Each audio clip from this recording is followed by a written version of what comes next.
Thank you so much. Look, Cincinnati's mayoral race is on after voters narrowed a field of 6 candidates down to 2 yesterday.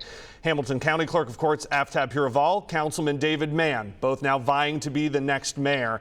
We've got Councilman Mann live with us on the phone right now because sometimes live TV is funny. So we've got you on the phone. I'm glad you are here. Thanks for doing this on short notice.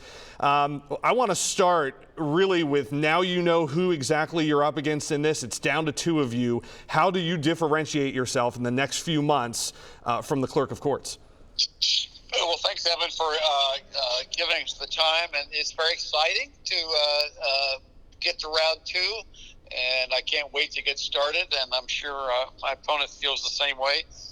Basically, our mission for the next 6 months is to, at least my mission is to, in collaboration with the citizens of Cincinnati, develop a vision for what we want the next mayor to do starting next January, and presenting that and getting on with the great progress of our wonderful city.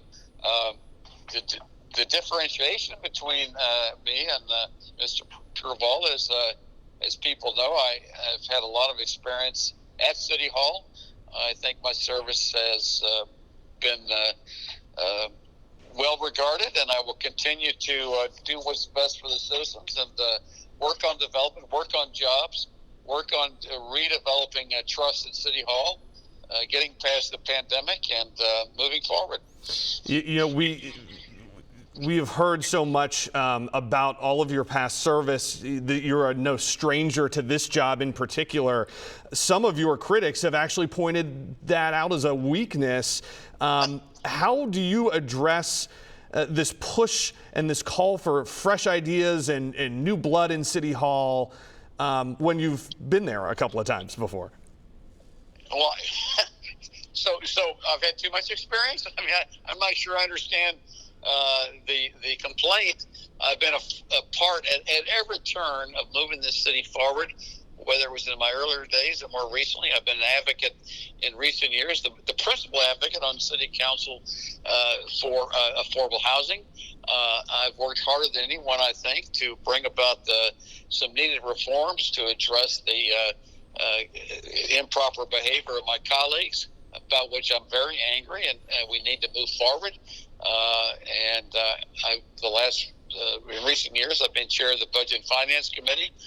That's where it's at. That's where you make your priority decisions, and that's where right now we're trying to figure out the best use of $291 million from the federal government to allow this community to deal with the pandemic. So, you know, to paraphrase President Reagan, I will not hold my opponent's lack of experience against them as we go forward to talk about our respective visions for the city. We've got about 30 seconds left, and so I want to touch on what you mentioned there a little bit. There is a critical time coming up to get out of this pandemic and the economic challenges that have come with it.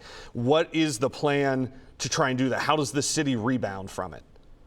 Well, we're going to pass some ordinances today that will represent the first step, first decisions to expend the money that's been made available to us from the federal government. It's going to put restaurants and bar owners, give them a lift. It's going to provide performing artists some ability to make a living. It's going to take care of the deficit of the city for the next 2 years. It's a good start. We got a lot more to talk about, including, and we're also going to pass an ordinance today that provides funding for the charitable organizations that we normally fund, and we had to cut back last year when the pandemic first hit the city also. All right, I'm getting the cue to wrap up. But the plan for moving the city on, Councilman David Mann moving on in the mayoral race. I appreciate you being live with us here this afternoon. Absolutely. Thanks so much. I appreciate it. All right, thank you. Yep.